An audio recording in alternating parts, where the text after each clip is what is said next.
성경 말씀 함께 보시겠습니다. 여호수아서 3장 1절에서부터 6절까지의 말씀입니다.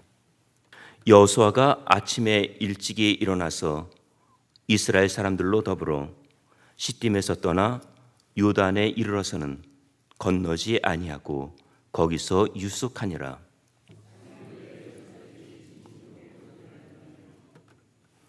백성에게 명하여 가로되 너희는 레위 사람 제사장들이 너희 하나님 여호와의 언약궤 매는 것을 보거든 너희 곳을 떠나 그 뒤를 좇으라. 자, 이 상고가 정기뼈쯤 되게 하고 그것에 가까이 하지는 말라. 그리하면 너희 행할 길을 행하리. 너희가 이전에 이 길을 지나보지 못하였음이니라. 여호수아가 또 백성에게 이르되 너희는 스스로 성결케 하라. 여호와께서 내일 너희 가운데 기사를 행하시리라. 여호수아가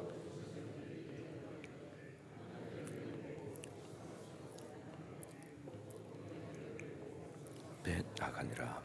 아멘. 오늘 본문은 여호수아가 이스라엘 백성들을 이끌고 하나님께서 약속하신 가나안 땅에 들어가기 위해 요단강 앞에서 준비하는 과정을 말씀하고 있습니다. 요단강은 이스라엘 백성들이 가나안에 들어가기 위해 반드시 건너야 했던 첫 번째 과제였습니다. 우리가 가나안 하면은 천국을 생각합니다. 그러면 이들이 가나안에 들어간 이후 항상 기쁘고 행복했습니까? 아닙니다. 고난도 있었고 아픔도 있었고 전쟁도 계속되었습니다. 천국에는 눈물도 없고 고통도 없고 슬픔도 없어야 하는데 육신의 삶이 계속되었습니다. 이처럼 가나안을 여호수아서에서는 하나님이 예비하신 땅으로 봅니다. 우리는 오늘 본문을 통해 이들이 하나님이 약속하신 가나안에 들어가기 위해 준비하는 과정을 보며 본받고 배워야 할 점은 무엇인지 살펴보도록 하겠습니다. 첫 번째, 일찍 일어나서 준비했습니다. 1절에 보면은 여호수아가 아침에 일찍이 일어나서 이스라엘 사람들로 더불어. 믿는 사람들이 아침에 일찍 일어났다는 것이 무슨 뜻입니까? 하루의 일과를 시작하기 전에 자신을 하나님 앞에 드리는 것은 그리스도인들로서 매우 중요합니다. 아직 무엇을 생각하기 전에, 아직 누구와 대화하기 이전에, 아직 다른 것으로 채워지기 전에 먼저 하나님의 음성을 듣는다면 세상을 믿음으로 살 수 있게 됩니다. 여호수아가 아침에 일찍 일어나서 시딤에서 떠나 요단에 이르러서는 건너지 않고 거기서 유숙했다고 하였습니다. 유숙이라는 말은 체류라는 말보다는 쉰다라는 뜻입니다. 여호수아는 요단을 건너기 전에 쉬면서 다음 하나님의 명령을 기다리고 있습니다. 우리가 하나님의 뜻을 살피기 위해서는 하나님의 음성을 듣는 자세가 중요합니다.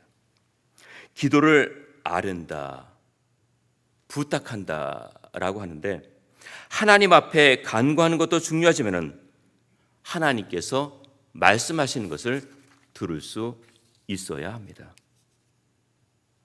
시편 5편 3절에 보면은 여호와여 아침에 주께서 나의 소리를 들으시리니 아침에 내가 주께 기도하고 바라리이다. 여기 기도라는 말이 나오는데 이 뜻은 제사장이 이른 아침에 하나님께 제물을 드리기 위해 나무 조각들을 쌓아놓고 불을 붙인 후 하나님의 응답을 기다리는 심정의 표현입니다. 우리가 믿음으로 간구한다고 말합니다. 그렇다면 응답도 믿음으로 기다려야 합니다. 모든 것은 하나님의 시간대에 이루어지기 때문입니다. 기도는 그날의 생활을 여는 열쇠이면서 생활을 닫는 자물쇠가 되어야 한다고 했습니다. 여는 것이 중요하듯 닫는 것도 중요하고, 하나님께 아뢰는 것이 중요하듯 음성을 기다리는 것도 중요합니다. 여호수아는 하나님의 사명에 대한 열정을 마음에 담고 기도하면서 하나님께 모든 것을 맡겼습니다. 두 번째는 언약궤를 쫓아갔습니다. 3절 말씀입니다. 3절 함께 봉독하시겠습니다. 백성에게 명하여 가로되 너희는 레위 사람 제사장들이 너희 하나님 여호와의 언약궤 매는 것을 보거든 너희 곳을 떠나 그 뒤를 쫓으라. 여호수아가 백성들에게 지시한 사항은 제사장들이 언약궤를 매는 것을 보거든 그 뒤를 따라가라고 한 것입니다. 언약궤는 하나님의 임재의 표시입니다. 이들은 언약궤가 앞에서 갈 때 하나님의 인도하심으로 보았습니다. 그런데 4절에 보니까 이 언약궤와의 거리를 2000규빗을 띄워놓으라고 합니다. 바로 뒤에서야 하나님의 임재를 실감나게 느낄 수 있을 것 같은데 왜 멀리 띄워놓으라고 하십니까? 그것도 2000규빗을 띄워놓으라고 하니까 조금 멉니다. 2000규빗은 약 900m입니다. 지금 이들의 숫자가 어린이까지 합하면 200만 명이 넘습니다. 많은 수가 모이면 뒤에 있는 사람들은 사실 잘 보이지가 않습니다. 더구나 진행할 때는 앞에서 무슨 일이 일어나는지 도무지 알 수가 없습니다.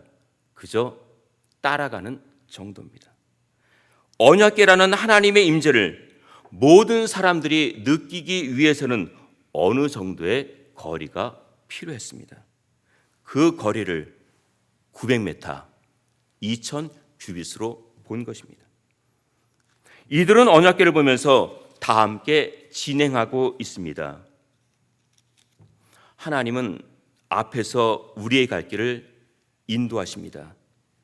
각 개인마다 하나님을 의지하고 바라보며 갈 수 있도록 인도해 주십니다. 언약궤는 당시 이스라엘 백성들에게 소망이었고 안내자였습니다. 나는 지금 무엇을 보면서 살고 있습니까? 내가 보면서 따라가는 것은 하나님의 언약입니까? 앞에 가는 사람의 뒷모습입니까? 아니면 요즘 세상의 흐름입니까? 하나님께서는 우리를 말씀으로 인도해 주십니다. 옛날 이스라엘 백성들이 언약궤를 보면서 따라갔던 것처럼 하나님께서는 우리 모두가 보면서 따라갈 수 있도록 말씀을 주셨습니다.